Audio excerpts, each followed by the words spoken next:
മുത്തുനബി സല്ലല്ലാഹു അലൈഹി വസല്ലമ തങ്ങളെ ഒരാള് വിശാലമായി പരിചയപ്പെടുത്താൻ ആഗ്രഹിക്കുന്നുണ്ടെങ്കിൽ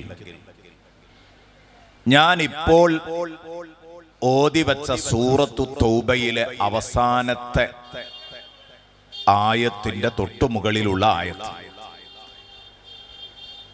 സൂറത്തു തൗബയുടെ അവസാന ഭാഗത്തുള്ള ഈ ഒരൊറ്റ ആയത്ത് മതി.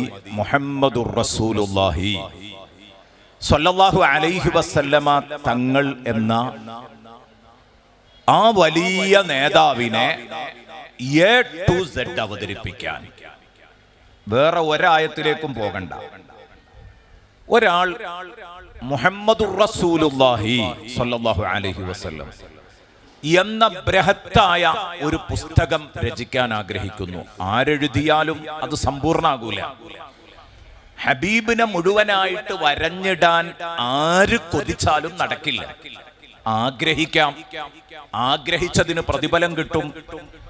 എഴുതിയിടത്തോളം പറഞ്ഞിടത്തോളം അയാൾക്ക് ബറക്കത്തും സന്തോഷവും ലഭിക്കും. അത് ശരിയാണ്. പക്ഷെ ഒരാൾക്കും മുത്തുനബിയെ പറഞ്ഞോ എഴുതിയോ തീർക്കാൻ കഴിയില്ല. പറഞ്ഞു തീർക്കാൻ പറ്റിയില്ലെങ്കിൽ എഴുതി തീർക്കാൻ കഴിയില്ല എന്നുറപ്പാണ്. അതുകൊണ്ടാണല്ലോ ബഹുമാനപ്പെട്ട ആഷിഖുർ റസൂൽ കുണ്ടൂർ ഉസ്താദ് നെഞ്ചോട് ചേർത്ത് പിടിച്ചിരുന്ന ഖസീദത്തുൽ ബുർദയില് വളരെ വ്യക്തമായിട്ട് ഇമാം ബുസരി തങ്ങൾ പറഞ്ഞത്, ഫഇന്ന ഫളല റസൂലില്ലാഹി ലൈസ ലഹു ഹദ്ദും ഫയുഇരിബ അൻഹു നാതിഖും ബിഫമി. എത്ര കൃത്യമായിട്ടാ പറഞ്ഞത്. അല്ലാഹുവിന്റെ റസൂൽ തിരുനബി സ്വല്ലല്ലാഹു അലൈഹി വസല്ലമ തങ്ങളുടെ അപദാനങ്ങൾക്ക് ഒരു ലിമിറ്റേഷൻ ഇല്ല. അങ്ങനെ ഒരു പരിധി അതിനുണ്ടായിരുന്നുവെങ്കിൽ വാചാലമായി സംസാരിക്കാൻ കഴിയുന്ന ഒരാള് അയാളുടെ വായ കൊണ്ട് അത് ആവിഷ്കരിച്ചു തീർക്കുമായിരുന്നു, പറഞ്ഞു തീർക്കുമായിരുന്നു എന്നാണ് ഇമാം ബുസരി റളിയല്ലാഹു അൻഹു പറഞ്ഞത്. പറയാൻ പറ്റില്ല എന്ന് പറയുമ്പോൾ പിന്നെ എന്തായാലും എഴുതാൻ പറ്റില്ല. ഞാനിവിടെ 3/4 മണിക്കൂറാണ് എൻ്റെ സെഷൻ. ഈ 45 മിനിറ്റ് ഞാനിവിടെ സംസാരിക്കുമ്പോൾ ആ സംസാരിച്ചത് നിങ്ങൾക്കൊരിക്കലും 45 മിനിറ്റ് കൊണ്ട് എഴുതി തീർക്കാൻ കഴിയില്ല. അതിന്റെ പ്രധാനപ്പെട്ട ഭാഗങ്ങൾ നിങ്ങൾക്ക് കുറിക്കാം, അത് കഴിയും. അതിന്റെ പോയിന്റ്സ് എഴുതാൻ കഴിയും, പോയിന്റുകൾ എഴുതാൻ കഴിയും. പക്ഷേ ഞാൻ എന്തു പറഞ്ഞു, എന്തെല്ലാം ആവർത്തിച്ചു പറഞ്ഞത് ആവർത്തിച്ച് എഴുതണം. പറഞ്ഞത് ഒരു വരിയും ഒരു അക്ഷരവും വിടാതെ എഴുതണം. അതൊരാൾക്ക് സാധ്യമല്ല. എത്ര നന്നായി സ്പീഡിൽ എഴുതുന്നവനും സംസാരിക്കുന്നതിനനുസരിച്ച് എഴുതാൻ പറ്റില്ല. ഞാൻ പറഞ്ഞു വരുന്നത്, സംസാരിച്ചാൽ തന്നെ മുത്തുനബിയെ പറഞ്ഞവതരിപ്പിക്കാൻ കഴിയില്ലെങ്കിൽ എഴുതി തീർക്കാൻ എന്തായാലും കഴിയൂല എന്ന് ഉറപ്പാണ്. എന്നാൽ ഒരാള് അള്ളാഹുവിന്റെ റസൂലിനെ പരമാവധി എനിക്ക് മുത്തുനബിയെ കുറിച്ച് എനിക്കറിയാവുന്നതൊക്കെ ഒരു പുസ്തകത്തിലാക്കി ആ പുസ്തകത്തിന് മുഹമ്മദു നബി അല്ലെങ്കിൽ മുഹമ്മദുനിൽ മുസ്തഫ അല്ലെങ്കിൽ മുഹമ്മദുർ റസൂലുള്ളാഹി എന്ന് പേരിടണമെന്ന് ആഗ്രഹിച്ചാൽ ഞാൻ തീർത്തു പറയുന്നു, ഈ ആയത്തിലെ 4 ഭാഗങ്ങൾ റസൂലും മിൻ അൻഫുസിക്കും, 1 അസീസുൻ അലൈഹി മാ അനിത്തും, 2 ഹരീസുൻ അലൈക്കും, 3 ബിൽ മുഅ്മിനീന റഊഫുർ റഹീം. 4 ചാപ്റ്ററുകളായി തിരിച്ചാൽ ആ പുസ്തകത്തിന്റെ ഒരധ്യായം റസൂലും മിൻ അൻഫുസിക്കും, 2ാമത്തെ അധ്യായം അസീസുൻ അലൈഹി മാ അനിത്തും, 3 ഹരീസുൻ അലൈക്കും, 4 ബിൽ മുഅ്മിനീന റഊഫുർ റഹീം. ഇങ്ങനെ 4 അധ്യായങ്ങൾ എഴുതാൻ തീരുമാനിച്ചാൽ ഇനി നിങ്ങൾ മുത്തുനബിയുടെ ജീവിത ചരിത്രങ്ങളിൽ നിന്ന് ഏത് ചെറുതും വലുതുമായ സംഭവങ്ങള് നിങ്ങൾ എന്റെ മുമ്പിൽ തന്നാൽ ഈ 4 ഒരു അധ്യായത്തിലേക്ക് അത് ഫിറ്റായിരിക്കും. 4ലും ചേർക്കാൻ പറ്റാത്ത ഒന്നും അവിടെ ഉണ്ടാവില്ല. ഞാനിത് എങ്ങനെ പറയുന്നു എന്ന് വെച്ചാൽ, ഈ ആയത്തിൽ മുത്തുനബിയെ സമ്പൂർണമായി അവതരിപ്പിച്ചിട്ടുണ്ട് എന്ന് പറയാനാണ്. മുത്തുനബിയായിട്ട് ബന്ധപ്പെട്ട ഏതു ചരിത്ര നുറുങ്ങുകൾ നിങ്ങൾ പറഞ്ഞാലും 4 ഹെഡിങ്ങിലേക്ക് അത് പറ്റും, 4 ചാപ്റ്ററിലേക്ക് പറ്റും, അധ്യായത്തിലേക്ക് പറ്റും. ചിലപ്പോൾ ചില സംഭവങ്ങൾ 4ലേക്കും പറ്റും. ചിലത് 3 പറ്റും, ചിലത് 2 പറ്റും. ഒന്നിലേക്കെങ്കിലും പറ്റാത്ത ഒരു സംഭവം മുത്തുനബിയുടെ ജീവിതത്തിൽ ഉണ്ടാവില്ല. കാരണം എന്താണ്? മുത്തുനബിയുടെ ജീവിതം വഴിയറിയാതെ അലയുന്നവർക്ക് മുഴുവനും ഗൈഡാണ്, വഴി കാണിക്കുന്ന മാർഗദർശകനാണ്, ഗൈഡാണ്, വഴികാട്ടിയാണ് മുത്തുനബിയുടെ ജീവിതം. അള്ളാഹു ആ കാര്യം സൂറത്തുൽ ഹിജ്റിലൂടെ കട്ടായമായി പ്രഖ്യാപിച്ചു. ലഅംറുക ഇന്നഹും ലഫീ സക്രതിഹിം യഅമഹൂൻ. നബിയെ, അങ്ങയുടെ മുബാറക്കായ ആയുസ് സാക്ഷിയാണ്, അങ്ങയുടെ 63 കൊല്ലക്കാലത്തെ ജീവിതം സാക്ഷിയാണ്. മുത്തുനബി സല്ലല്ലാഹു അലൈഹി വസല്ലമ തങ്ങളുടെ 63 കൊല്ലക്കാലത്തെ അനക്കവും അടക്കവും ഒരു സെക്കൻഡ് പോലും അതിന് ഒഴിഞ്ഞു പോല. അത് സാക്ഷിയാണ്. ഇന്നഹും ലഫീ സക്രതിഹിം യഅമഹൂൻ. ജീവിത വെപ്രാളത്തിൽ അലയുന്ന മനുഷ്യർക്ക് വഴി കാണിക്കാൻ അത് മാത്രം മതി. അതുകൊണ്ട് ഞാൻ തീർത്തു പറയുന്നു, ഈ ആയത്തുകൊണ്ട് എല്ലാം സമർത്ഥിക്കാം. ആമുഖം നീണ്ടുപോകുമെന്ന് ഭയന്ന് ഞാൻ നേരെ വിഷയത്തിലേക്ക് കടക്കാം. ഇവിടെ ബന്ധപ്പെട്ടവർ എനിക്ക് നൽകിയ വിഷയം തിരുനബി സ്വല്ലല്ലാഹു അലൈഹി വസല്ലമ തങ്ങൾ പഠിപ്പിച്ച സേവന പരിസരങ്ങളാണ്. സേവനം എന്ന് പറയുന്നത് അത് സത്യത്തിൽ മനുഷ്യ ജീവിതത്തിലെ ഏറ്റവും നല്ല ഒരു ചിത്രമാണ്, നല്ല ഒരു രംഗമാണ്. ഒരു മനുഷ്യന്റെ വിജയത്തിന്റെ ടേണിംഗ് പോയിന്റ് ആണ്. മുത്തുനബി സല്ലല്ലാഹു അലൈഹി വസല്ലം ആരാണ്? അല്ലാഹു റബ്ബുൽ ഇസ്സത്ത് കഴിഞ്ഞാൽ പടപ്പാണ്, പടപ്പുകളുടെ കൂട്ടത്തിൽ ഏറ്റവും വലിയ മഹാൻ. ഖാലിഖ് കഴിഞ്ഞാൽ പിന്നെ മഖ്ലൂഖാണ്. 2 സംഗതികളാണ് നമുക്ക് പ്രധാനമായി പറയാനുള്ളത്. ഒന്ന്, സ്രഷ്ടാവായ പടച്ചോൻ, അവൻ ഒരിക്കലും തുല്യരില്ല, അവനെപ്പോലെ ഒരാളുമില്ല. ഇപ്പുറത്തുള്ളത് മഖ്ലൂഖാണ്. ആ മഖ്ലൂഖുകൾ പല തട്ടിലാണ്, പടപ്പുകൾ പല ഗ്രേഡുള്ളവരാണ്. അതില് മുത്തുനബി അഷ്റഫുൽ ഖൽഖ് സ്വല്ലല്ലാഹു അലൈഹി വസല്ലം സൃഷ്ടികളുടെ കൂട്ടത്തിൽ ഏറ്റവും ബഹുമാനവും ആദരവുമുള്ള ആളാണ് മുത്തുനബി. അതുകൊണ്ടല്ലേ നേരത്തെ ഞാൻ പറഞ്ഞല്ലോ, ആ ഫضല് പറഞ്ഞാ തീരൂല എന്ന് പറഞ്ഞിട്ട് പിന്നെയും ബഹുമാനപ്പെട്ട ഇമാം ബുസീരി തങ്ങൾ പറഞ്ഞതെന്താ? ഉൻസുബ് ഫൻസുബ് ഇലാ ദാതിഹി മാ ശിഅത മിൻ ശറഫി ഫൻസുബ് ഇലാ ദാതിഹി ഇലാ ഖദ്രിഹി മാ ശിഅത മിൻ ഇളമി. അതുകൊണ്ട് മുത്തുനബിയുടെ ആ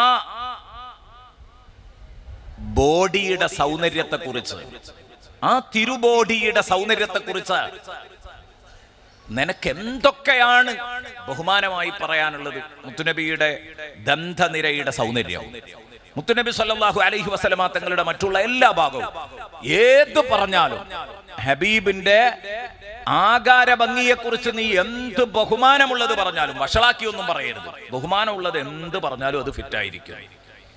അതുപോലെ തന്നെ ഹബീബിന്റെ ലെവല്, ഖദർ, അവിടുത്തെ ബഹുമാനം, അവിടുത്തെ സ്വഭാവ ഗുണം, അത് നീ എത്ര തന്നെ വലിയ മഹത്വങ്ങൾ പറഞ്ഞാലും ഏറൂല.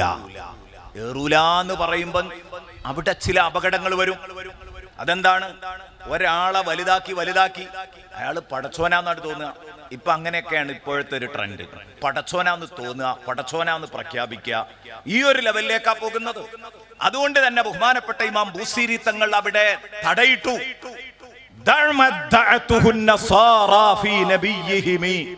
നസാറാക്കൾ അവരുടെ നബി ഈസാ അലൈഹിസ്സലാമിനെ പറ്റി പറഞ്ഞ വാദിച്ച് നീ അങ്ങോട്ടെത്തി പടച്ചോനാന്ന് പറയരുത്. ഒരിക്കലും മുത്തുനബി സല്ലല്ലാഹു അലൈഹി വസല്ലം പടച്ചോനല്ല, പടപ്പാണ്. പക്ഷെ പടപ്പുകളുടെ കൂട്ടത്തിൽ ആരാണെന്ന് ചോദിച്ചാൽ നമുക്കൊരിക്കലും മനസ്സിലാക്കാൻ പറ്റാത്ത ഉയരത്തിലുള്ള അഷ്റഫുൽ ഖൽഖ് ത്വഹാ റസൂലുള്ളാഹി സ്വല്ലല്ലാഹു അലൈഹി വസല്ലം. ഞാൻ എന്തിനാ ഇത് പറഞ്ഞത്? ഇത്രയും വലിയ ദറജയിലിരിക്കുന്ന മുത്തുനബി സ്വല്ലല്ലാഹു അലൈഹി വസല്ലമ തങ്ങള് ഈ ഉമ്മത്തില് എല്ലാവരാലും ആകർഷിക്കപ്പെടുന്ന ഒരു ഖാദിമായിരുന്നു ഉമ്മത്തിന്റെ എന്ന് പറയുമ്പോൾ അവിടെയാണ് മുത്തുനബി പഠിപ്പിച്ച സേവന പരിസരങ്ങളുടെ വാല്യൂ നമ്മൾ തിരിച്ചറിയാം. ഞാൻ ഓതി വെച്ച ആയത്ത് മതി അതിന്. നബി സല്ലല്ലാഹു അലൈഹി വസല്ലം പറഞ്ഞു, സയ്യിദുൽ ഖൗമി ഖാദിമുഹു. ഒരു ജനതയുടെ നേതാവ് അവരുടെ സേവകനായിരിക്കും. ഖിദ്മ ചെയ്യാൻ തയ്യാറില്ലാത്തവന് ലീഡർഷിപ്പ് കൊടുക്കാൻ പറ്റില്ല. ലീഡർഷിപ്പും തലക്കനവും പരിശുദ്ധ ഇസ്ലാം ഒപ്പത്തിനൊപ്പം വിടൂല. ലീഡറാണോ, അംഗീകരിക്കപ്പെടുന്ന ലീഡറാണെങ്കിൽ വിനയമുണ്ടായിരിക്കണം, തലക്കനം ഉണ്ടാവാൻ പാടില്ല, സേവന മനസ്ഥിതി വേണം. അതുകൊണ്ട് തന്നെ സയ്യിദുനാ റസൂലുള്ളാഹി സ്വല്ലല്ലാഹു അലൈഹി വസല്ലമ തങ്ങള് ഏറ്റവും വലിയ നേതാവാണ് എന്നതോടൊപ്പം തന്നെ അള്ളാഹുവിന്റെ റസൂൽ ഏറ്റവും നല്ല ഖാദിമായിരുന്നു. ആ ജീവിതം സ്വന്തം ജീവിതത്തിലൂടെ അന്വർത്ഥമാക്കി കാണിച്ചു തന്ന ഒരു വലിയ മഹാന്റെ ചാരത്ത് വെച്ചാണ് നമ്മുടെ സംസാരം. കാരണം സേവന പരിസരങ്ങൾ ചെറുതല്ല. ബഹുമാനപ്പെട്ട കുണ്ടൂർ ഉസ്താദ് ആഷിഖുർ റസൂൽ കുണ്ടൂർ ഉസ്താദ്, അള്ളാഹു അവിടുത്തെ ദറജ ഉയർത്തി കൊടുക്കട്ടെ, നമ്മുടെ മുമ്പിൽ വരഞ്ഞു കാണിച്ചു തന്നത്. റോഡ് നന്നാക്കിയും റോഡ് വെട്ടിയും വഴി നന്നാക്കിയും പാവങ്ങളെ സഹായിച്ചും യതീമുകളെ സംരക്ഷിച്ചും കടം കുടുങ്ങിയവരെ രക്ഷപ്പെടുത്തിയും പ്രസ്ഥാനത്തെ സംരക്ഷിച്ചും എല്ലാം ആ നേതാവ് ഏതെങ്കിലും ഒരു മൂലയിൽ ചടഞ്ഞിരിക്കുന്നതിന് പകരം ഇറങ്ങി നമ്മളിലേക്ക്, എന്നിട്ട് മുന്നിൽ നടന്നു നമുക്ക് കാണിച്ചു തന്നു. മുത്തുനബി പഠിപ്പിച്ച സേവന പരിസരങ്ങളിലൂടെയാണ് ബഹുമാനപ്പെട്ട ആഷിഖുർ റസൂൽ കുണ്ടൂർ ഉസ്താദ് നടന്നു നീങ്ങിയത്. സേവനത്തിന്റെ അടിസ്ഥാന പ്രചോദനം എന്താണ്? ഒരാൾ മറ്റൊരാൾക്ക് ഖിദ്മ ചെയ്യാൻ, സർവീസ് ചെയ്യാൻ തയ്യാറാകണമെങ്കിൽ അയാൾ ആരായിരിക്കണം? ശരിക്കും കൃത്യമായിട്ട് മനസ്സിലാക്കാനാണ് ഞാൻ ഇങ്ങനെ ചില അടിസ്ഥാന തത്വങ്ങളിലേക്ക് വരുന്നത് കേട്ടോ. എന്നാൽ ഈ ആയത്തുമായിട്ട് അതിനെ കണക്ട് ചെയ്യാൻ വളരെ സുഖമായിരിക്കും. ആരായിരിക്കണം? എല്ലാവർക്കും അറിയും. ആദ്യമായിട്ട് സേവന മനസ്സ് രൂപപ്പെടണമെങ്കിൽ തൻ്റെ സഹകൂട്ടുകാരുടെ പ്രയാസങ്ങളും സന്തോഷങ്ങളും തിരിച്ചറിയാൻ കഴിയുന്ന ഒരു വ്യക്തിയായിരിക്കണം. അപ്പോഴേ സന്തോഷം പങ്കിടാൻ പറ്റുള്ളൂ, സങ്കടവും പങ്കിടാൻ പറ്റുള്ളൂ. അതിനത് രണ്ടും തിരിച്ചറിയണം. അത് രണ്ടും തിരിച്ചറിഞ്ഞ് പെരുമാറണമെങ്കിൽ തീർച്ച ആ മനുഷ്യൻ ആരായിരിക്കണം? തന്റെ അനുയായികളുടെ വികാര വിചാരങ്ങൾ തിരിച്ചറിയുന്ന ആളായിരിക്കണം. അതാണ് നമ്പർ 1. കേട്ടോളൂ, ലഖദ് ജാഅക്കും റസൂലും മിൻ അൻഫുസിക്കും. ലഖദ് ജാഅക്കും. ഞാൻ ആദ്യമായിട്ട് പറയുന്നത് ഈ ആയത്തിന്റെ അർത്ഥം മാത്രമാണ് ഞാൻ ഇന്ന് എൻ്റെ ഈ പ്രഭാഷണത്തിലൂടെ പറയുന്നത്. പക്ഷെ അതിലൂടെ മുത്തുനബിയുടെ സേവന പരിസരങ്ങൾ കടന്നു വരും. ലഖദ് ജാഅക്കും, ഓ മനുഷ്യരെ, നിങ്ങളിലേക്ക് വന്നെത്തിയിരിക്കുന്നു. ഇത് മനുഷ്യനോടാട്ടോ, വിശ്വാസികളോട് മാത്രമല്ല, അയ്യുഹന്നാസിനോടായി പറയുന്നത്. ഓ മനുഷ്യരെ, ലഖദ് ജാഅക്കും റസൂലും മിൻ അൻഫുസിക്കും, നിങ്ങളുടെ സ്വന്തം വർഗത്തിൽ നിന്നുള്ള ഒരു നബി നിങ്ങളിലേക്ക് ഇതാ വന്നെത്തിയിരിക്കുന്നു. ഈ നബിയെ അവഗണിച്ച് നിങ്ങൾ എങ്ങോട്ടാ പോകുന്നത്? ഈ നബിയെ അവഗണിച്ച് നിങ്ങൾ എങ്ങോട്ടാ പോകുന്നത്? ഇങ്ങനെയുള്ള ഒരു നബി അവരിലേക്ക് കടന്നു എന്നിട്ട് പിന്നെയും അവർ ഈ നബിയെ സ്വീകരിക്കാതെ തിരിഞ്ഞു കളയുകയാണെങ്കിൽ ഈ ആയത്തിന്റെ ശേഷമുള്ളത് അതാണ്.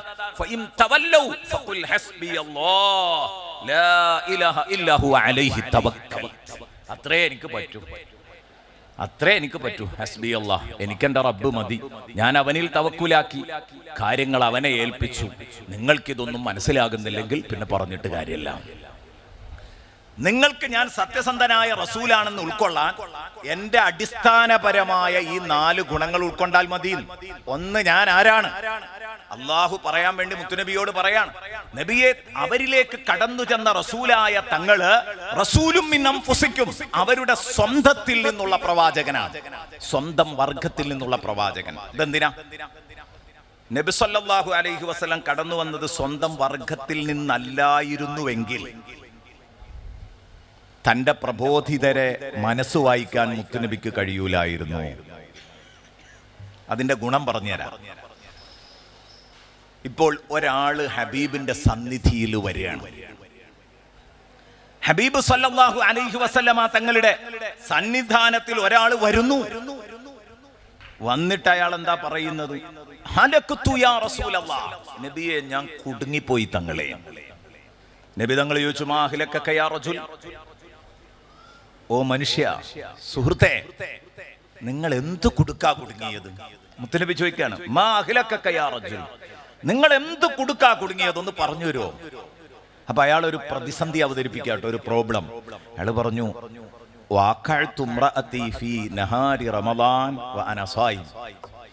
ഞാൻ നോമ്പ് നോറ്റ് റമദാന്റെ പട്ടാപ്പകൽ എന്റെ ഭാര്യയായിട്ട് ജീവിക്കുമ്പോ അറിയാതെ അവളുമായിട്ട് സംസർഗത്തിൽ ഏർപ്പെട്ടു. അതാണ് വിഷയം. തീർത്തും മാനുഷികമായൊരു പ്രശ്നം. മാനുഷിക ദൗർബല്യത്തിൽ ബിൽഡപ്പ് ചെയ്യപ്പെട്ട ഒരു വിഷയമാണ് അവതരിപ്പിക്കുന്നത്. അങ്ങനെ സംഭവിച്ചു പോയി തങ്ങളെ. വല്ലാത്ത കുറ്റബോധം. എന്ത് ചെയ്യും? മുത്തുനബി പറഞ്ഞു, അതിന് പരിഹാരമുണ്ട്. ഒരടിമയെ നീ മോചിപ്പിക്കണം. ഒരടിമയെ എഴുത്തുകയല്ലാണ്, അതാണ് അതിനുള്ള പ്രായച്ചിത്തം. ലാ അസ്തതിഉ യാ റസൂലല്ലാഹ്, എന്നെ കൊണ്ട് പറ്റൂല നബിയെ, കാരണം ഞാനൊരു പാവം മനുഷ്യനാണ്, എനിക്കൊരു അടിമയെ ഒന്നും വാങ്ങിയിട്ട് മോചിപ്പിക്കാൻ പറ്റില്ല. മുത്തുനബി സല്ലല്ലാഹു അലൈഹി വസല്ലമ തങ്ങൾ ഉടനെ അദ്ദേഹത്തോട് പറയാണ്, കഴിയൂലേ? എന്നാ രണ്ടാമത്തെ ഒരു സ്റ്റെപ്പ്. അതിന് കഴിയില്ലെങ്കിൽ അടുത്തൊരു സ്റ്റെപ്പ് ഉണ്ട്. പരിശുദ്ധ റമദാനിലെ നോമ്പ് സംസർഗം വഴി ബാത്തിലാക്കിയാൽ, നഷ്ടപ്പെടുത്തിയാൽ, ഒരു ദിവസത്തിന് തുടരെ 60 ദിവസം നോമ്പ് വിൽക്കണം. അത് പറ്റുമോ? അയാൾ പറഞ്ഞു, ലാ അസ്തതിഉ യാ റസൂലല്ലാഹ്, നബിയെ റമദാൻ മാസത്തിൽ നോമ്പ് നോറ്റപ്പോ എന്നിൽ നിന്ന് ഇങ്ങനെ ഒരു അബദ്ധം സംഭവിച്ചെങ്കിൽ ഇതിന് പ്രായച്ചിത്തായിട്ട് 60 ദിവസം നോമ്പ് വിൽക്കണം എന്ന് പറഞ്ഞാല് ലാ അസ്തതിഉ യാ റസൂലല്ലാഹ്, എന്നെ കൊണ്ട് പറ്റൂല നബി എന്ന് പറഞ്ഞു. നബി സല്ലല്ലാഹു അലൈഹി വസല്ലം തങ്ങൾ അപ്പൊ പറഞ്ഞു, അടുത്ത സ്റ്റെപ്പിലേക്ക് ഇറങ്ങി. നല്ലൊരു കാര്യം ചെയ്യാം, 60 മിസ്കീന്മാർക്ക് ഒരു മുദ്ദ് വീതം ഭക്ഷണം കൊടുക്കണം. 60 മിസ്കീന്മാർക്ക് 800 ഗ്രാം അരി നിങ്ങൾ കൊടുക്കണം എന്ന് നബി സല്ലല്ലാഹു അലൈഹി വസല്ലം തങ്ങൾ പറഞ്ഞു. ഇത് പറഞ്ഞപ്പോൾ ഇദ്ദേഹം അതേ മറുപടി ആവർത്തിച്ചു, ലാ അസ്തതിഉ, എന്നെ കൊണ്ടാവൂല നബിയേ. ഇത് നബി സല്ലല്ലാഹു അലൈഹി വസല്ലമ തങ്ങൾ പറഞ്ഞപ്പോഴേക്ക്, അല്ല ഈ മനുഷ്യൻ പറഞ്ഞപ്പോഴേക്ക് നബി സല്ലല്ലാഹു അലൈഹി വസല്ലം ഒരു 4ാം സ്റ്റെപ്പ് ഇദ്ദേഹത്തിന് വേണ്ടി ഒരുക്കി കൊടുക്കുകയാണ്. മുത്തുനബി പറഞ്ഞു, ദാ ഇവിടെ ഒരു കൊട്ട കാരക്കയുണ്ട്, ഇത് ഞാൻ നിങ്ങൾക്ക് ഹദിയയായിട്ട് തന്നു, ഇത് കൊണ്ടുപോയി ഇതെങ്കിലും സാധുക്കൾക്ക് കൊടുക്കൂ, തൽക്കാലം ഒരു പരിഹാരം. അപ്പോൾ അയാള് ചിരിച്ചുകൊണ്ട് മുത്തുനബിയോട് പറഞ്ഞു, വല്ലാഹി മാ ബൈന ലാബതൈഹാ അഫ്ഖറു ബൈതിൻ മിൻ ബൈതി യാ റസൂലല്ലാഹ്. നബിയേ, മദീനയുടെ 2 അറ്റങ്ങൾക്കിടയിൽ മഷിയിട്ട് തെരഞ്ഞാൽ എന്റെ വീടോളം ദാരിദ്ര്യം പിടിച്ച ഒരു വീടില്ല. ഇത് ഫുഖറാവിന് കൊടുക്കണം എന്നല്ല നിങ്ങൾ പറഞ്ഞത്? ഈ മദീനയിൽ എന്റെ പുരയോളം ദാരിദ്ര്യമുള്ള ഒരു പുര വേറല്ല, എന്റെ പെണ്ണുങ്ങൾക്കും കുട്ടികൾക്കും തന്നെ കൊടുത്താൽ മതിയോ? ഫളഹിക്കൻ നബിയു സല്ലല്ലാഹു അലൈഹി വസല്ലം. അപ്പോൾ മുത്തുനബി ചിരിച്ചു.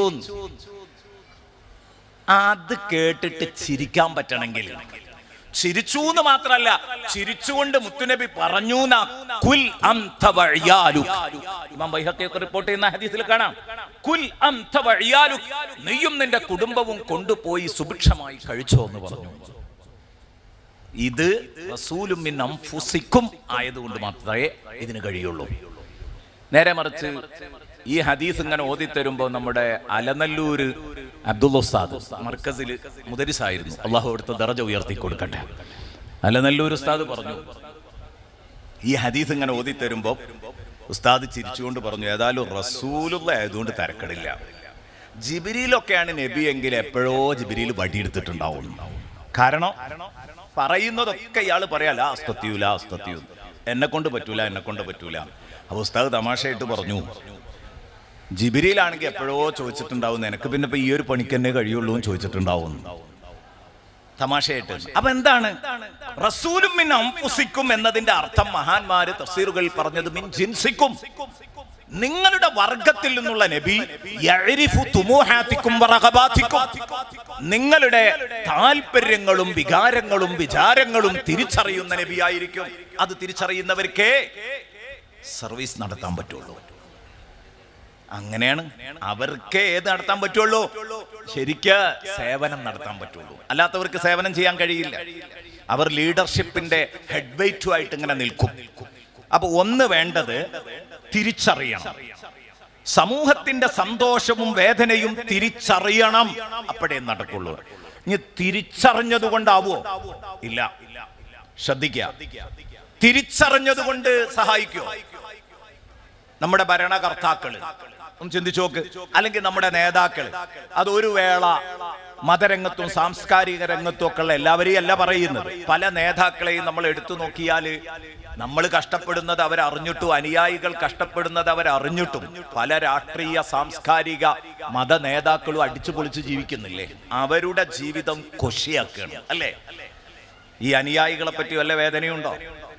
അവർക്ക് എന്തെങ്കിലും ഒരു സേവന പ്രവർത്തനം അവരുടെ ഭാഗത്തു നിന്ന് എന്തെങ്കിലും ഒരു സഹായഹസ്തം വരുന്നുണ്ടോ? എന്തേ കാരണം? എന്റെ അനുയായികൾ വിഷമിക്കുന്നുണ്ടെന്ന് അറിയാത്തത് കൊണ്ടാ? അവർക്ക് റേഷൻ വാങ്ങാൻ വകയില്ല എന്ന് അറിയാത്തത് കൊണ്ടാ? എന്റെ ഒരു പ്രവർത്തകൻ കടത്തിൽ മുങ്ങിയിട്ടുണ്ടെന്ന് അറിയാത്തത് കൊണ്ടാ? അല്ല. അറിഞ്ഞാലും അറിയുമ്പോ മനസ്സ് നോവണം, അവനെ സേവനപാതയിലേക്ക് വരുള്ളൂ. അതാണ് മുത്തുനബി അസീസുൻ അലൈഹി മാ അനിത്തും. നിങ്ങൾ ചെറുതായൊന്ന് വിഷമിക്കുന്നത് മുത്തുനബിക്ക് താങ്ങാനാവാത്ത കേസാണ്. അസീസുൻ അലൈഹി മാ അനിത്തും, നിങ്ങളുടെ ചെറിയ ഒരു പ്രയാസം, ഒരു മശഖത്ത്, നബി നിങ്ങളൊന്ന് ചെറുതായി വേദനിക്കുന്നത്, നോവുന്നത് മുത്തുനബിക്ക് താങ്ങാൻ കഴിയൂല. അതുകൊണ്ടാണ് മുത്തുനബി ഈ സേവകനായി ഓടിയെത്തുന്നത്. അസീസുൻ അലൈഹി മാ അനിത്തും. ഒരുപാട് സംഭവങ്ങൾ പറയാനുണ്ട്. ഒന്നും രണ്ടും സംഭവങ്ങളല്ല. അതാ ഞാൻ പറഞ്ഞത്, ആ സേവന പരിസരങ്ങളിലേക്ക് നമ്മൾ കടന്നാൽ ഒരിക്കലും ഇത് പൂർത്തീകരിക്കാൻ പറ്റില്ല. ഞാൻ ഈ ഒരു ആയത്തിനെ ബേസ് ചെയ്തുകൊണ്ട് നിങ്ങളോട് സംസാരിക്കണമെന്ന് ആഗ്രഹിച്ചതുകൊണ്ടാണ് എൻ്റെ പ്രിയപ്പെട്ട കൂട്ടുകാരോട് ഞാൻ ഈ വിഷയം തന്നെ സംസാരിക്കാം എന്ന് തീരുമാനിച്ചത്. ഈ ആയത്തിനെ സംസാരിക്കാമെന്ന് കരുതിയത് ആയത്തിനെ ബേസ് ചെയ്തുകൊണ്ടാകുമ്പോൾ സംഗതി എളുപ്പമുണ്ടാകും. ആയത്തിനെ ബേസ് ചെയ്തുകൊണ്ട് സംസാരിക്കുമ്പോൾ സംഗതി പെട്ടെന്ന് നമുക്ക് മനസ്സിലാക്കാൻ എളുപ്പമുണ്ടാവും. മുത്തുനബി സല്ലല്ലാഹു അലൈഹി വസല്ലമ തങ്ങള് ശരിക്കും തൻ്റെ ഒരു അനുയായി വേദന അനുഭവിക്കുന്നു എന്നത് ഹബീബായ റസൂലുള്ളാഹി സ്വല്ലല്ലാഹു അലൈഹി വസല്ലമ തങ്ങൾക്ക് തീരെ സഹിക്കാൻ പറ്റൂല. അവിടെയാണ് ഈ ഖാദിമിന്റെ മനസ്സുണരുക. അനുയായി വേദനിക്കുന്നുണ്ടെന്ന് തിരിച്ചറിഞ്ഞാൽ മാത്രം പോരാ. തിരിച്ചറിവാണ് ആദ്യം പറഞ്ഞത്. റസൂലും മിൻ അൻഫുസിക്കും ആയതിന്റെ ഗുണം. തിരിച്ചറിഞ്ഞാൽ മനസ്സ് നോവണം, ഒരു ഗതി ഉണ്ടാകരുത്. അവനെ സഹായിച്ചിട്ടേ മനസ്സടങ്ങാൻ പറ്റുള്ളൂ. മുത്തുനബി സല്ലല്ലാഹു അലൈഹി വസല്ലം മദീനത്തെ പള്ളിയിലിരിക്കുക. അപ്പൊ മുളർ കോളനിക്കാരായ കുറച്ച് ആളുകൾ മദീനത്തെ പള്ളിയിലേക്ക് കടന്നു വരുന്നു.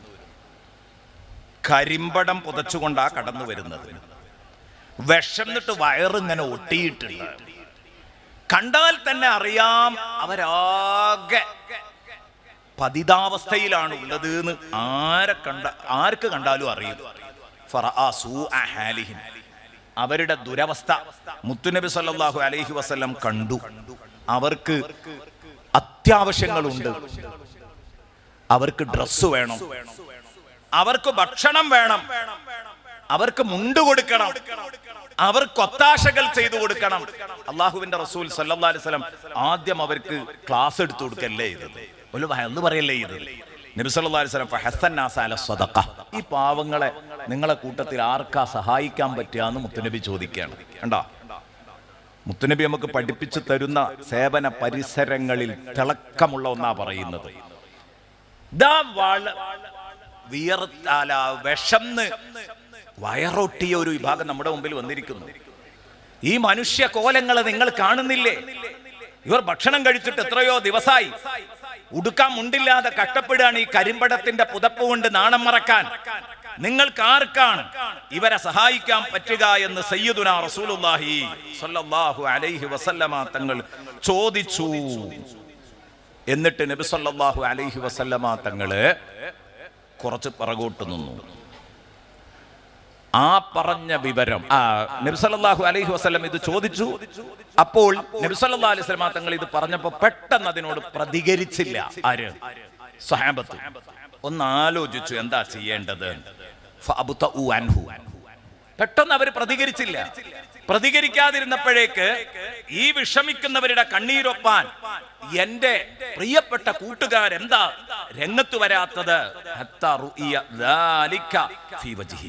മുത്തുനബിയുടെ മുഖത്ത് അതിന്റെ പ്രയാസം കൊണ്ട് കണ്ടു. കാരണം മുത്തുനബിക്ക് ഇവരുടെ വേദന സഹിക്കാൻ പറ്റുന്നില്ല. അപ്പോഴാണ് ഒരു കെട്ട് വെള്ളിയുമായിട്ട് ഒരു അൻസാരി സഹോദരൻ വരുന്നത്. പിന്നെയുണ്ട് മറ്റൊരാൾ വരുന്നത്. കാരണം നബി ഇത് പറഞ്ഞപ്പോഴേക്ക് പലരും എഴുന്നേറ്റ് പോയിട്ടുണ്ട്. നബി സല്ലല്ലാഹു അലൈഹി വസല്ലമ തങ്ങൾ പറഞ്ഞപ്പോഴേക്ക് എഴുന്നേറ്റ് പോയി വീട്ടിൽ എന്താ ഉള്ളത് എന്ന് നോക്കി ഓരോരുത്തരും ഇങ്ങനെ കൊണ്ടുവരിക. സുമ്മ ജാഅ ആഖറു സുമ്മ തതാബഉ ഹത്താ ഉരിഫ സുറൂറു ഫീ വജ്ഹി. ഓരോരുത്തരും ഇങ്ങനെ കൊണ്ടുവന്നിട്ട് അവരുടെ വകയിൽ എൻ്റെ വീട്ടിലുള്ളതാ നബി എന്ന് പറഞ്ഞ് മുണ്ടുണ്ട്, ഡ്രസ്സുണ്ട്, ഭക്ഷണമുണ്ട്, എല്ലാം ഇങ്ങനെ കൊണ്ടുവന്ന് പള്ളിയുടെ മൂലയിൽ ഇങ്ങനെ കൂട്ടിയപ്പോൾ ഹത്താ ഉരിഫ സുറൂറു ഫീ വജ്ഹി. നബി തങ്ങളുടെ മുഖം ഇങ്ങനെ തിളങ്ങാൻ തുടങ്ങി. നേരത്തെ ഇവരുടെ ഈ പതിതാവസ്ഥ കണ്ട് വേദനിച്ച മുത്തുനബിയുടെ മുഖം വെട്ടിത്തിളങ്ങാൻ തുടങ്ങി. എന്നിട്ട് റസൂലുള്ളാഹി സ്വല്ലല്ലാഹു അലൈഹി വസല്ലമ തങ്ങൾ പറഞ്ഞു, മൻ സന്ന ഫിൽ ഇസ്ലാമി സുന്നതൻ ഹസനതൻ ഫഅമില ബിഹാ ബഅദഹു കുതിബത് ലഹു ബിമിസ്ലി അജ്രി മൻ അമില ബിഹാ വലാ യൻഖുസു മിൻ ഉജൂരിഹിം ഷൈ. ഞാൻ ആ വിഷയത്തെ വിശാലമായിട്ട് പറയല്ല. നബി തങ്ങൾ പറഞ്ഞു, ഇങ്ങനെ ഒരു പാവങ്ങൾ പള്ളിയിൽ കയറി വരലും, അപ്പൊ അവർക്ക് വേണ്ടി പിരിവുണ്ടാക്കാൻ പറയലും, അവർക്കെല്ലാവരും കൂടെ ഒന്ന് കൈത്താങ്ങായി നിന്ന് അവരെ സംരക്ഷിക്കലും ഒന്നും മുമ്പ് ഇവിടെ കാണാത്തൊരു പതിവാണ്. ഇത് പുതിയൊരു പതിവാണ്. പള്ളിയിൽ മുണ്ട് വിരിച്ച് പിരിവെടുക്കുന്നു. ഇത് ഇന്ന് വരെ ഞാൻ നിങ്ങൾക്ക് കാണിച്ചു തന്നിട്ടില്ലാത്ത പുതിയൊരു മാതൃകയാണ്. ഇതുപോലുള്ള മാതൃകകൾ, അടിസ്ഥാനപരമായി അനുവാദമുള്ള ഇതുപോലുള്ള നല്ല മാതൃകകൾ, മീലാദ് ഷരീഫ് പോലെയുള്ള പരിപാടികൾ, അത് മൗലിദ് പരിപാടികളെ കുറിച്ചാണ് പറഞ്ഞിട്ടുണ്ടോ. മൗലിദിന്റെ അടിസ്ഥാനങ്ങളൊക്കെ അടിസ്ഥാനപരമായി തെളിയിക്കപ്പെട്ടതാണ്. പക്ഷെ മൗലിദ് കഴിക്കുന്ന ഏർപ്പാട് അത് ഏറ്റവും നല്ല ഒരു ആചാരമാണ് എന്ന് പണ്ഡിതന്മാർ പറഞ്ഞത് ഇവിടെയാണ്. ഇസ്ലാമിൽ ഒരു നല്ല ആചാരം ഒരാൾ നടപ്പിലാക്കിയാൽ, ഇപ്പൊ കണ്ടോ നിങ്ങൾ, അതുവരെ നിലവിലില്ലാത്തതാണ് പള്ളിയിൽ മുണ്ടിട്ട് പിരിപ്പിക്കൽ. ആ പിരിപ്പിക്കലിനെ പറ്റി നബി പറയാണ്, മൻ സന്ന ഫിൽ ഇസ്ലാമി സുന്നതൻ ഹസനതൻ. ഇങ്ങനെയുള്ള നല്ല ചര്യകളൊക്കെ ഒരാൾ നടപ്പിലാക്കിയാൽ അത് പിൽക്കാലത്ത് എത്ര ആളുകൾ ചെയ്യുന്നുണ്ടോ അവരുടെ ഒക്കെ പ്രതിഫലം ഇവർക്ക് കിട്ടുന്ന, അവർക്ക് കൂലിയൊട്ടും കുറയുകയും ഇല്ല. അങ്ങനെ ഇവർക്ക് കിട്ടും. അതിന് ചീത്ത ആചാരമാണ്, ദുരാചാരമാണ് നടപ്പാക്കിയതെങ്കിൽ അതിന്റെ കുറ്റവും ഉണ്ടാവും. മോശപ്പെട്ട ബിദ്അത്തുകളാണ് നടപ്പിലാക്കിയതെങ്കിൽ അതിന്റെ മോശവും അവർക്കുണ്ടാവും, അതിന്റെ കുറ്റവും അവർക്കുണ്ടാവും. ഏതാവട്ടെ, ഞാൻ പറഞ്ഞു വന്നത്, നബി സല്ലല്ലാഹു അലൈഹി വസല്ലമ തങ്ങളുടെ മനസ്സ് നുറുങ്ങുകയാണ്. പ്രിയപ്പെട്ട സുഹൃത്തുക്കളെ, ഈ നുറുങ്ങല് വരണം, അപ്പോഴേ നടക്കുള്ളൂ. അപ്പോഴേ സേവന മനസ്സ് അത് മുന്നോട്ട് വരുള്ളൂ. അള്ളാഹുവിന്റെ റസൂൽ സല്ലല്ലാഹു അലൈഹി വസല്ലമ തങ്ങളോട് മദീനത്തെ പള്ളിയിൽ വന്നിട്ട് ഒരു പാവം പെണ്ണ്,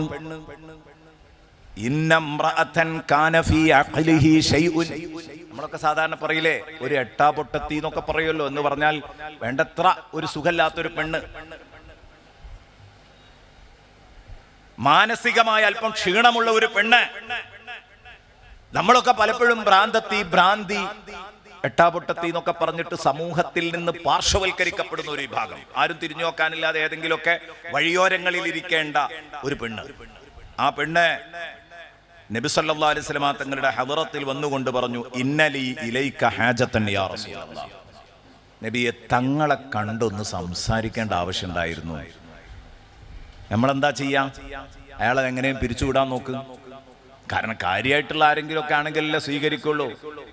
ഏതെങ്കിലും ഓപാലത്തിലിരിക്കുന്ന, അല്ലെങ്കിൽ വഴിയോരത്ത് എവിടെയെങ്കിലും ഇരുന്ന് യാചിക്കുന്ന ഒരാള്, അല്ലെങ്കിൽ സുഖമില്ലാതെ അങ്ങോട്ടും ഇങ്ങോട്ടും ഇങ്ങനെ നടന്നുകൊണ്ടിരിക്കുന്ന ഒരാണോ പെണ്ണോ ഒക്കെ നമ്മുടെ അടുത്തൊരു വിഷയം പറഞ്ഞു വന്നാൽ അയാളെ പരിഗണിക്കോ? അള്ളാഹുവിന്റെ ഹബീബ് സല്ലല്ലാഹു അലൈഹി വസല്ലം പഠിപ്പിക്കുന്നത് നോക്കിക്കോ.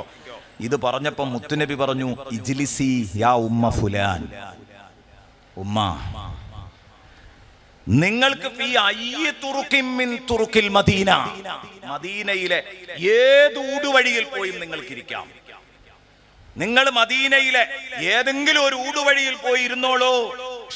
നിങ്ങൾ ഉദ്ദേശിക്കുന്ന വഴിയിൽ, ഒരു പെരുവഴിയിൽ നിങ്ങൾ ചെന്നിരുന്നിട്ട് എന്നെ വിവരം അറിയിച്ചാൽ മതി. അജ്ലിസ് ഇലൈക്ക്, ഞാൻ അങ്ങോട്ട് വരും, നിങ്ങളെ കാര്യം എന്താന്ന് അന്വേഷിക്കാനാണ്.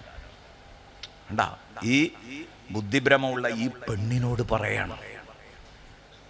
ആ പാവം ഉമ്മാമയുടെ പ്രശ്നം കേൾക്കാൻ ലോകത്തിന്റെ നേതാവ് അഷ്റഫുൽ ഖൽക്ക് കാതോർക്കാൻ പോവുകയാണ്.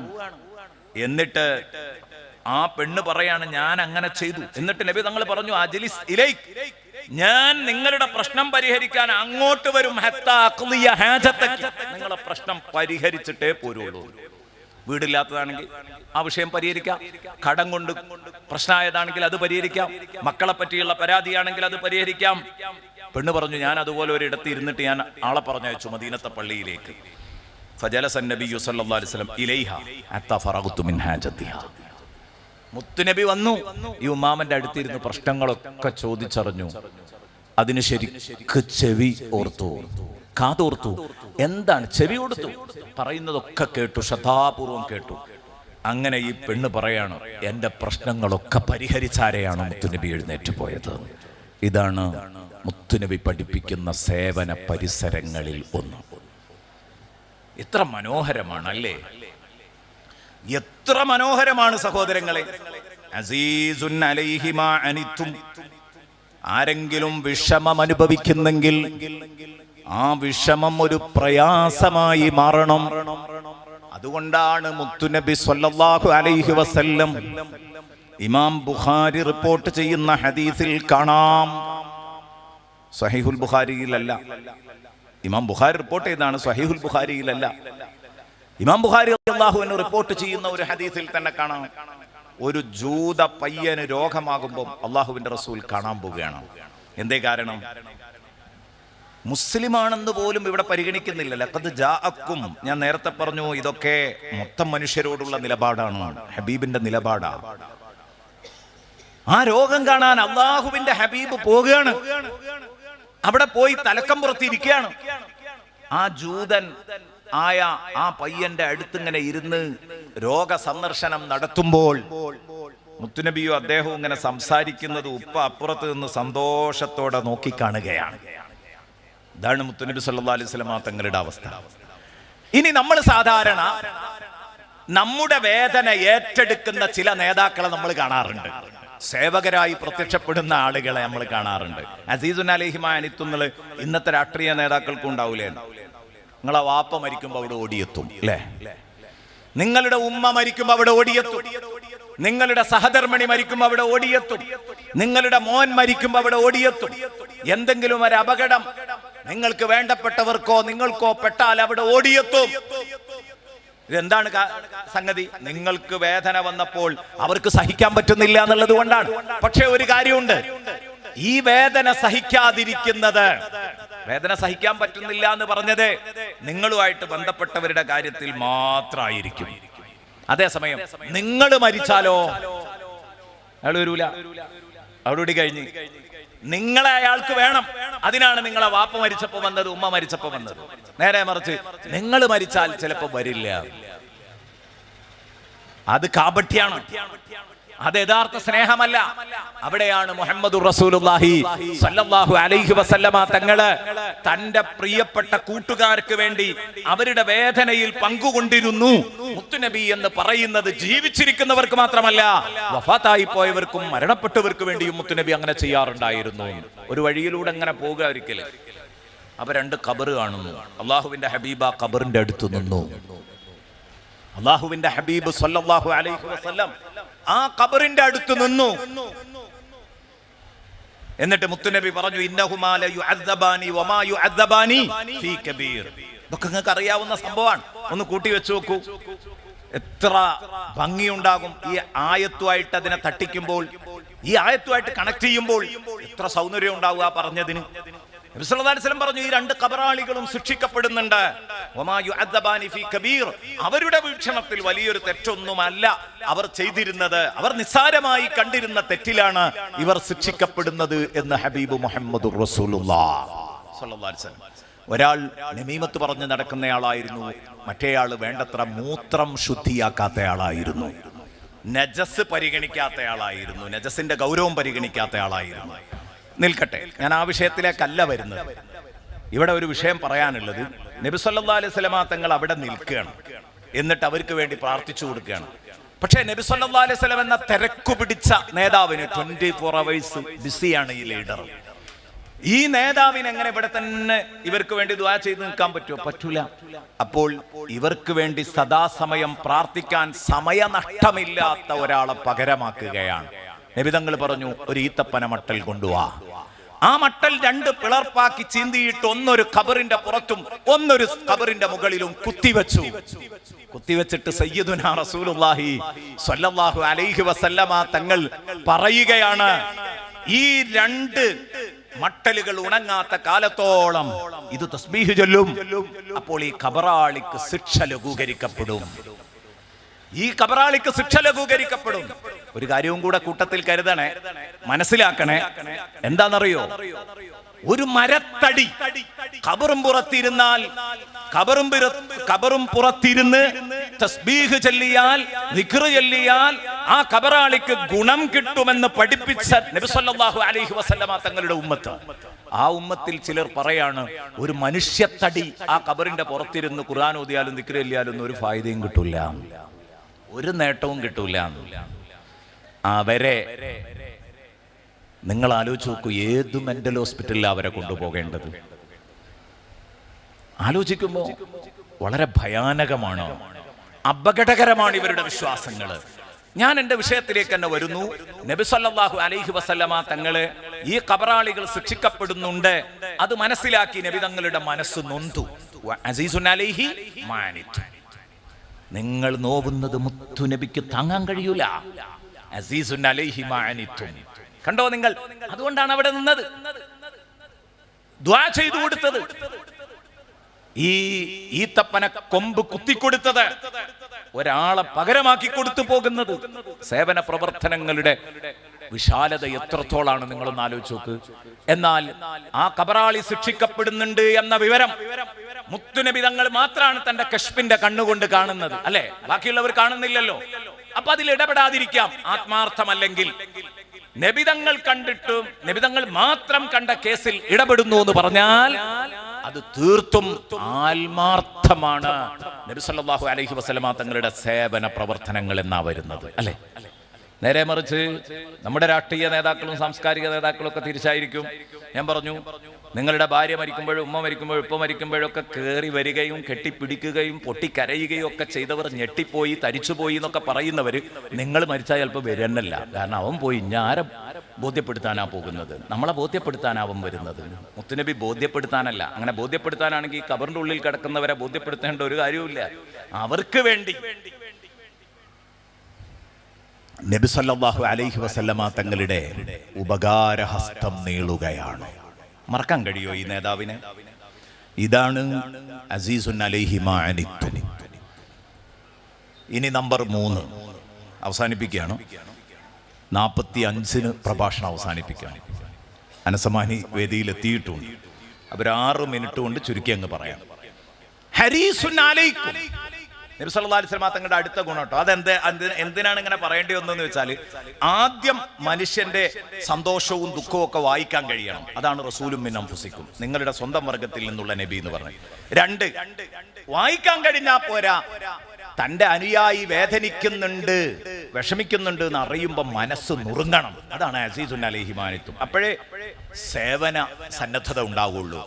3, ഹരീസുൻ അലൈക്കും, മനുഷ്യരെ നിങ്ങൾക്ക് നന്മ വന്ന് കാണാൻ മുത്തുനബിക്ക് വലിയ അത്യാഗ്രഹമാണ്. ഹരീസുൻ അലൈക്കും എന്ന് പറഞ്ഞാൽ തഫ്സീർ ഗ്രന്ഥങ്ങളൊക്കെ എഴുതി ഐ അലാ സ്വലാഹിക്കും, നിങ്ങൾക്ക് നല്ലത് വന്ന് കാണാൻ മുത്തുനബിക്ക് വലിയ കൊതിയാണ്, അത്യാഗ്രഹമാണ്, അലച്ചയാണ് നബി തങ്ങൾക്ക്. ഈ അലച്ച എന്നുള്ള പദം വല്ലാത്തൊരു പദമാണ്.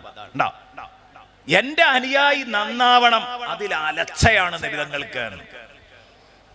നമുക്ക് ആർക്കെങ്കിലും ഈ വേറുള്ളവരുടെ വിഷമം തിരിച്ചറിയുന്നവരുണ്ട്, ഒന്നാമത് നമ്പർ കേട്ടോ. തിരിച്ചറിയുമ്പോൾ വേദനിക്കുന്നവരുണ്ട്. പക്ഷെ ഒരു കാര്യമുണ്ട്, അവൻ നന്നാകുന്നത് നമുക്ക് ഇഷ്ടമുണ്ടാവില്ല. എന്നും നമ്മൾ ആഗ്രഹിക്കുന്നത് എന്റെ നക്കാപ്പിച്ച കൊണ്ട് അവൻ ജീവിക്കണം എന്നാ. അവൻ എന്തെങ്കിലും ഒന്ന് എന്നേക്കാൾ ഉയർന്നാൽ, അങ്ങനെയുള്ള രോഗമുള്ളവരെ കണ്ടിട്ടുണ്ടോ, നിങ്ങൾ കണ്ടിട്ടുണ്ടോ അറിയില്ല.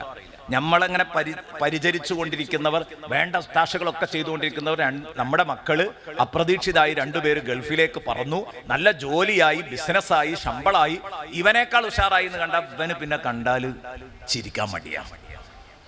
നമ്മളൊരു കാലത്ത് നല്ലോ നോക്കിയതാണ്, എന്നാലും ഇപ്പൊ എന്നെക്കാൾ പൊങ്ങിയല്ലോ, അത് ആലോചിക്കാൻ പറ്റൂല. ഇത് വേറെ സോക്കേടാണ്, ഇതൊരു നല്ല സോക്കേടാണ്. എല്ലാവരും എന്നെ ആശ്രയിച്ച് ജീവിക്കണം എന്ന മനുഷ്യന്റെ ഒരു തെറ്റായ ചിന്തയാണ്. കണ്ടോ, ആരോഗ്യകരമായ ചിന്തയിലേക്ക് അത് എത്തിക്കിട്ടണമെങ്കിൽ എന്ത് ചെയ്യണം? എല്ലാവരും എന്നെക്കാൾ സുഖമായിട്ട് ജീവിക്കണം എന്ന് ആഗ്രഹിക്കണം, അതിൽ സന്തോഷിക്കണം. അതാണ് മുത്തുനബി സല്ലല്ലാഹു അലൈഹി വസല്ലം തങ്ങൾ ഇങ്ങനെ ഒരു വഴിയിലൂടെ ഇങ്ങനെ യാത്ര പോകുമ്പോൾ ഹബീബായ സയ്യിദുനാ റസൂലുള്ളാഹി സല്ലല്ലാഹു അലൈഹി വസല്ലമ തങ്ങളും കൂട്ടുകാരും, അതിലൊരു സഹോദരൻ, അയാളുടെ വാഹനം എപ്പോഴും പിറകിലാണ്. ഇതൊക്കെ നമ്മുടെ കുട്ടികളൊക്കെ മുത്തഅല്ലിമീങ്ങളായ കുട്ടികൾ കുറേ ഉണ്ട് മുമ്പിൽ, നിങ്ങളൊക്കെ പലപ്പോഴും ദർസിൽ ഓതിയ ഹദീസുകളാ. ഒരു സഹാബിയുടെ ഒട്ടകം വളരെ പിന്നിലാ, കാരണം ഒരു ചാവാലി ഒട്ടകാണ്, നടക്കാൻ വയ്യ, പ്രായമായി, വളരെ ക്ഷീണിതയാണ് ആ ഒട്ടകം. അതുകൊണ്ട് ഇയാളെ ഓടാൻ കഴിയുന്നില്ല. എല്ലാവരുടെ വാഹനവും മുന്നിലെത്തുമ്പോൾ ഇയാള് വളരെ ലേറ്റ് ആവുകയാണ്. അപ്പൊ മുത്തുനബി കാത്തു നിൽക്കും. മുത്തുനബി കാത്തു നിൽക്കും, കാരണം ഇയാള് ബാക്കിലായി പോകുമ്പോ അയാൾക്കുണ്ടാവുമല്ലോ ഒരു പ്രയാസം. ആ മനപ്രയാസം തീർക്കാൻ വേണ്ടി മുത്തുനബി കാത്തു നിൽക്കും. എന്താ നിങ്ങൾ എപ്പോഴും ഇങ്ങനെ ബാക്കിലാവുന്നത്? വരൂ. പിന്നെയും ബാക്കിലാവുകയാണ്. നബി തങ്ങൾ ചോദിച്ചു, എന്താ ഇങ്ങനെ ബാക്കിലാവുന്നത്? നബിയെ, തങ്ങൾ പോയിക്കോളി, ഹബീബ് പോയിക്കോളൂ, എന്റെ വാഹനം വളരെ പ്രായമുള്ളതാ നബിയെ, ഇതിനങ്ങേറ്റത്തെ പ്രായമുണ്ട്, നല്ലൊരു വണ്ടിയൊന്നും വാങ്ങാനുള്ള കാശില്ലാത്തതുകൊണ്ട് ഉള്ളത് ഒപ്പിച്ചൊപ്പം പോകുന്നതാണ്, ഇത്രയൊക്കെ നടക്കുള്ളൂ. അങ്ങനെയാ നബി തങ്ങൾ പിറകിലേക്ക് നിന്നു. ആ ഒട്ടകത്തിന്റെ പിൻഭാഗത്ത് റസൂലുള്ളാഹി ഒന്ന് കൊട്ടിയിട്ട് പറഞ്ഞു, നടന്നൂടങ്ങ്. ഒട്ടകം അങ്ങോട്ട് ഇളകി മറിഞ്ഞങ്ങ് നടക്കാൻ തുടങ്ങി, നല്ല ആരോഗ്യവതിയായി. പിന്നെ ഈ വാഹനം എല്ലാവരുടെയും മുമ്പിൽ, റസൂലുള്ളാഹിന്റെയും വാഹനത്തിന്റെ മുമ്പിൽ. അപ്പൊ റസൂലുള്ളാഹി വിളിച്ചിട്ട് ചോദിച്ചു, ഷറായി പോയല്ലോ, ഈ വിൽക്കണുണ്ടോ ഇയാളോട്. ഇയാൾ പറഞ്ഞു, നബി, ഇത് തങ്ങളാണ് ഇത് ഉഷാറാക്കി തന്നത്, ഞാൻ തരാൻ റെഡിയാണ്, തങ്ങളോട് കച്ചവടം പറച്ചിലൊന്നുമില്ല. അല്ല, എല്ലാവരും പറയുന്ന വിലയേക്കാൾ നല്ല വില തരാം. എന്നിട്ട് അയാൾക്ക് നല്ല വില കൊടുത്തിട്ട് റസൂലുള്ളാഹി അത് വാങ്ങുകയാണ്. എന്തിന്? അയാൾക്ക് നല്ലൊരു വാഹനവും വാങ്ങണം, അടുത്ത ഘട്ടത്തിൽ അയാൾക്ക് നല്ലൊരു വാഹനവും വാങ്ങണം, എന്നിട്ട് അയാൾക്ക് നീക്കിയിരിപ്പും വേണം. അള്ളാഹുവിന്റെ റസൂൽ കണ്ടോ, ഹരീസുൻ അലൈക്കും, ആരും നന്നാവുന്നതിന് മുത്തുനബിക്ക് എതിർപ്പില്ല എന്നല്ല, മുത്തുനബിക്ക് ഒരാൾ നന്നാകുന്നതിന് സന്തോഷമേ ഉള്ളൂ. അതാണല്ലോ ഇത് അറിയിക്കുന്നത്. നേരെ മറിച്ച് നമ്മക്ക് വേറെ ഒന്ന്, ആരാന്റെ മുതൽ നമ്മൾ നന്നാക്കി കൊടുക്കുവോ? ഇനി ആരാന്റെ മുതൽ നമുക്ക് കിട്ടണം എന്ന് ആഗ്രഹിക്കുകയാണെങ്കിൽ നമ്മൾ എങ്ങനെയാണ് വില പറയാൻ പോവുക? ആർക്കും വേണ്ടാത്ത മുതലാക്കിയിട്ട് ഇങ്ങോട്ടല്ലേ വില അറിയാൻ പോവുക? അതിന്റെ 100 കുറ്റം പറഞ്ഞിട്ടാണ് അയാളുടെ അടുത്ത് വില അറിയാൻ പോവുക. കാരണം 1 ഉറുപ്യ കുറച്ച് കിട്ടണം. മുത്തുനബി അങ്ങനെയല്ല, ഉള്ള കേടുകളും പാടുകളും ഒക്കെ തീർത്തു കൊടുത്തിട്ട്, കേടുപാടുകൾ തീർത്തു കൊടുത്തിട്ട് ഉഷാറാക്കിയിട്ട് ആരും കൊടുക്കാത്ത വില കൊടുക്കുകയാണ്. ഹരീസുൻ അലൈക്കും ബിൽ മുഅ്മിനീന റഊഫുർ റഹീം. എന്നാൽ ഇത് മൊത്തം മനുഷ്യരോടുള്ള ഹബീബിന്റെ നിസ്തുലമായ കാഴ്ചപ്പാടാണ്. ഈ സ്നേഹസമൃദ്ധമായ കാഴ്ചപ്പാട് സേവനത്തിന്റെ പാതയിൽ നബി സല്ലല്ലാഹു അലൈഹി വസല്ലം നമ്മൾ ഈ പറഞ്ഞ ഏതാനും ഉദാഹരണങ്ങളിലൂടെ കാണിച്ചതെങ്കിൽ ബിൽ മുഅ്മിനീന റഊഫുർ റഹീം, സ്വന്തം പാർട്ടി പ്രവർത്തകരായ വിശ്വാസികളോട് മുത്തുനബി കരുണക്കടലാണ്. എല്ലാ മനുഷ്യരെയും ഉൾക്കൊണ്ട് ഇങ്ങനെ ചെയ്യാൻ മുത്തുനബിക്ക് കഴിയും. വിശക്കുന്നവർക്ക് ഭക്ഷണം കൊടുക്കാൻ, ക്ഷീണിച്ചവരെ താങ്ങാൻ. അവിടെ മതവും ജാതിയും ഒന്നുമില്ല, എല്ലാവരെയും സഹായിക്കും. ആര് വേദനിച്ചാലും മുത്തുനബി കരയും. പക്ഷേ സ്വന്തം പാർട്ടി പ്രവർത്തകർക്ക് ഒരു ക്ഷീണം വന്നാൽ പിന്നെ ഈ നബി അടങ്ങിയിരിക്കോ? അതുകൊണ്ടാ ബിൽ മുഅ്മിനീന റഊഫുർ റഹീം, മുഅ്മിനീങ്ങളോട് പറയാനുമില്ല, സ്വന്തം പാർട്ടി പ്രവർത്തകരോട് അവിടുന്ന് റഊഫും റഹീമുമാണ്, കരുണയും കൃപയുമുള്ള കരുണക്കടലാണ് മുഹമ്മദുനിൽ മുസ്തഫ സല്ലല്ലാഹു അലൈഹി വസല്ലം. ബിൽ മുഅ്മിനീന റഊഫുർ റഹീം. എത്ര ഉദാഹരണങ്ങൾ പറയാനുണ്ട്. സ്വന്തം പ്രവർത്തകർക്കിടയിൽ, അനുയായികൾക്കിടയിൽ അള്ളാഹുവിന്റെ റസൂലിന്റെ ഒരു സഹകരണം. സമയമല്ല, അതുകൊണ്ട് ഞാൻ ചുരുക്കി പറയാം, 2 മിനിറ്റ് അതിൻ്റെ ഉള്ളിൽ തീർക്കാം. നബി സല്ലല്ലാഹു അലൈഹി വസല്ലം തങ്ങൾ ഒരു യാത്രയിലാണ്. അപ്പൊ നബി തങ്ങൾക്ക് ഒരാട് ഹദിയയായി ലഭിച്ചു. നബി സല്ലല്ലാഹു അലൈഹി വസല്ലം തങ്ങൾ കൂട്ടുകാരോട് പറഞ്ഞു, ഒരാട് ഹദിയയായിട്ട് കിട്ടിയിട്ടുണ്ട്, നമുക്കത് പാചകം ചെയ്താൽ ഒരുമിച്ച് കഴിക്കാം, നല്ല വിശപ്പുണ്ട് എല്ലാവർക്കും, ചെയ്യാമെന്ന് പറഞ്ഞു. സഹാബത്തിനു റാഹത്തായി. ആരാ ഉള്ളത്? നബി സല്ലല്ലാഹു അലൈഹി വസല്ലം തങ്ങളും 4 കൂട്ടുകാരും.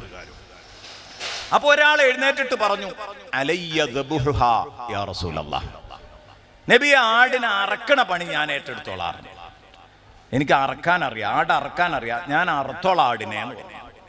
അപ്പൊ വഖാല ആഖറു, വേറൊരാൾ എഴുന്നേറ്റിട്ട് പറഞ്ഞു, അലയ്യ സൽഖുഹാ യാ റസൂലല്ലാഹ്, അയാൾ അറക്കുമെങ്കിൽ അലയ്യ സൽഖുഹാ യാ റസൂലല്ലാഹ്, ഈ അറുത്താ പോരാ, ആ ആടിനെ തോല് പൊളിക്കലൊരു വലിയ പണിയാണ്, എല്ലാവർക്കും കഴിയൂല. അയാൾ പറഞ്ഞു, ആ പണി എനിക്ക് നന്നായിട്ട് അറിയാം, അലയ്യ സൽഖുഹാ യാ റസൂലല്ലാഹ്, നബിയെ അത് തൊലിയുരിയുന്ന കാര്യം ഞാൻ ഏറ്റു. ഏത് പണി എടുത്ത് പരിചയമുള്ളവർക്കേ ചെയ്യാൻ പറ്റുള്ളൂ, അല്ലാത്തവരൊരു ദിവസം മുഴുവൻ അതുമേലിരിക്കും. അത് അതിൻ്റെ ഒരു കോലാണ്. ഇവിടെ ഒക്കെ പറഞ്ഞെങ്കിൽ കൃത്യമായിട്ട് മനസ്സിലാക്കാൻ പറ്റുള്ളൂ, സമയമല്ല. അലയ്യ സൽഖുഹ, അത് തോല് പൊളിക്കുന്ന കാര്യം ഞാൻ ഏറ്റു നബിയെ. അപ്പോഴാണ് അടുത്തയാളെ എഴുന്നേറ്റിട്ട്, മൂന്നാമൻ എഴുന്നേറ്റിട്ട് പറഞ്ഞു, അലയ്യ ത്വബ്ഹുഹ, അലയ്യ ത്വബ്ഹുഹ, ഓ അത് അലയ്യ ഖത്ഉഹ, അത് കഷ്ണിക്കുന്ന കട്ട് ചെയ്യുന്ന കാര്യം ഞാൻ, അയാൾ തോല് പൊളിച്ചാൽ ഞാൻ മുറിച്ചു തരാം, ഞാൻ കട്ട് ചെയ്ത് തരാം. അപ്പൊ 4-മത്തെ ആളെ എഴുന്നേറ്റിട്ട് പറഞ്ഞു, അലയ്യ ത്വബ്ഹുഹ, ഞാനത് വേവിച്ചു തരാം സയ്യിദുനാ റസൂലുള്ളാഹി, ഞാനത് വേവിച്ചു തരാം, ഞാൻ നല്ല കുക്കാണ് നബിയെ, ഞാനത് നന്നായിട്ട് പാചകം ചെയ്തു തരാം. അപ്പോഴാണ് നബി സല്ലല്ലാഹു അലൈഹി വസല്ലം എന്ന ഓൾ ഇൻ ഓൾ ലീഡർ അവിടെ നിന്ന് എഴുന്നേറ്റ് നിന്നുകൊണ്ട് പറയാണ്, നിങ്ങൾ അറുക്കുവല്ലേ, നിങ്ങൾ തോല് പൊളിക്കുവല്ലേ, നിങ്ങൾ മാംസം കട്ട് ചെയ്യുവല്ലേ, നിങ്ങൾ പാചകവും ചെയ്യും, എന്നാൽ എനിക്ക് മാത്രം ഒരു പണിയുമില്ലാത്ത ആളാവാൻ പറ്റില്ല, ഞാനൊരു പണി ഏറ്റെടുക്കുകയാണ്. നിങ്ങളാരും ഓർക്കാത്ത ഒരു കാര്യം ഇനി ഇവിടെ വേണം, അത് ഞാനാണ് ഏറ്റെടുക്കുന്നത്. മുത്തുനബി എഴുന്നേറ്റിട്ട് പറഞ്ഞു, അലയ്യ ജംഉ ഹതബിഹാ, അലയ്യ ജംഉ ഹതബിഹാ, ഈ ആട് പാചകം ചെയ്യാൻ വിറക് വേണ്ടേ, ആ വിറക് അവിടിം വടിം പോയിട്ട് അലഞ്ഞു തിരിഞ്ഞ് ഞാൻ പെറുക്കി കൊണ്ടുവന്നോളാം. അലയ്യ ജംഉ ഹതബിഹാ. ഞെട്ടിപ്പോയി സഹാബത്ത്, കാരണം ഇതൊരു ചെറിയ സംഗതിയല്ലല്ലോ, ഏറ്റവും താന്ന പണിയാണ് റസൂലുള്ളാഹി സ്വല്ലല്ലാഹു അലൈഹി വസല്ലം, അതായത് റിസ്ക് ഉള്ള പണിയാണ് നബി സല്ലല്ലാഹു അലൈഹി വസല്ലം ഏറ്റെടുക്കുന്നത്. അപ്പോഴേക്ക് ഇവർ പറഞ്ഞു, നബി ഞങ്ങൾ ഡ്യൂട്ടി ഇങ്ങനെ ഡിവൈഡ് ചെയ്തു എന്ന് കരുതി നിങ്ങളത് അതിൽ പങ്കെടുക്കേണ്ടതില്ല, നക്ഫീകൽ അമല യാ റസൂലല്ലാഹ്, നബി നിങ്ങളെ പണി ഞങ്ങൾ എല്ലാവരും കൂടെ എടുത്തു തരാം, നക്ഫീകൽ അമല യാ റസൂലല്ലാഹ്, നിങ്ങൾ എടുക്കേണ്ട പണി ഞങ്ങൾ എല്ലാവരും കൂടെ സഹകരിച്ച് അങ്ങോട്ട് എടുക്കാം, ഞങ്ങൾ 4 ആളും പോയിക്കോളാം വിറക് കൊണ്ടുവരാൻ, നിങ്ങൾ അത് വിട്ടുപോയതാണ്, ഞങ്ങൾ റെഡിയാക്കിക്കോളാം, തങ്ങൾ ഇവിടെ ഇരുന്നാൽ മതിയായിരുന്നു. അപ്പൊ അള്ളാഹുവിന്റെ റസൂൽ സല്ലല്ലാഹു അലൈഹി വസല്ലം തങ്ങള് അവരോട് മറുപടി പറഞ്ഞത് എന്താണെന്നറിയോ? അലിംതു ലഖദ് അലിംതു അന്നകും തക്ഫൂനനി അൽ-അമൽ, എന്റെ പണിയും കൂടെ നിങ്ങൾ സഹകരിച്ചെടുക്കുമെന്ന് എനിക്ക് അറിയാത്തത് കൊണ്ടല്ല, എനിക്ക് നന്നായി അറിയാം, എന്നെ പണിയെടുപ്പിക്കാൻ ആഗ്രഹമുള്ള ആളുകളല്ല നിങ്ങൾ എന്ന് എനിക്കറിയാം. പക്ഷെ വലാകിൻ അക്റഹ്, എനിക്ക് വെറുപ്പാ, പക്ഷെ എനിക്ക് വെറുപ്പാണ്, അന്നതമയ്യസഫീക്കും, ഞാൻ നിങ്ങളിൽ ഒരു പ്രത്യേകക്കാരനായി ചേറിട്ടിരുന്ന് ഇങ്ങനെ സുഖിച്ച് തിന്നാൻ മാത്രങ്ങളൊപ്പം കൂടുക എനിക്കാവൂല, എനിക്കും എന്തെങ്കിലും ഒരു പണി വേണം. വഇന്നല്ലാഹ യക്റഹു മിൻ അബ്ദിഹി അൻ യറാഹു മുതമയ്യിസൻ ബൈന അസ്ഹാബി, കൂട്ടുകാരിൽ ലയിച്ചു ചേരാതെ അവരിൽ മിങ്കിളാവാതെ തലക്കനം കാണിച്ചിരിക്കുന്ന ഒരടിമയെയോ അല്ലാഹുക്ക് ഇഷ്ടമല്ല. അപ്പൊ അതുകൊണ്ട് ഞാൻ ലീഡറാണെങ്കിലും നിങ്ങളുടെ കൂടെ ഇറങ്ങുന്നു.